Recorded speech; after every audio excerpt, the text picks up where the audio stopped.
আসসালামু আলাইকুম। রমজান মোবারক। রমজানে মহান ইবাদত উমরা পালনের মাধ্যমে বান্দা আল্লাহর কাছে সম্পূর্ণ আত্মসমর্পণ করে জান্নাতের পথে এগিয়ে যেতে পারে। উমরা পালন মর্যাদাপূর্ণ একটি সর্বোত্তম ইবাদত হলেও রমজানে উমরা পালনে গুরুত্ব অপরিসীম। রাসূল সাল্লাল্লাহু আলাইহি সাল্লাম বললেন, রমজানে উমরা পালন করা হজের সমান সমতুল্য ইবাদত। আরেকটা কথা হলো, মহান আল্লাহ তাআলার গড় দেখার পর মন থেকে যেই দোয়াই করবেন সেই দোয়া কবুল হবে ইনশাআল্লাহ।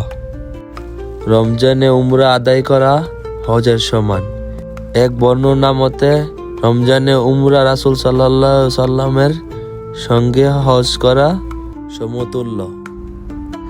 আল্লাহ তাআলা সবাইকে একবার করে রমজানে উমরা পালন করার তৌফিক দান করুক, আমিন।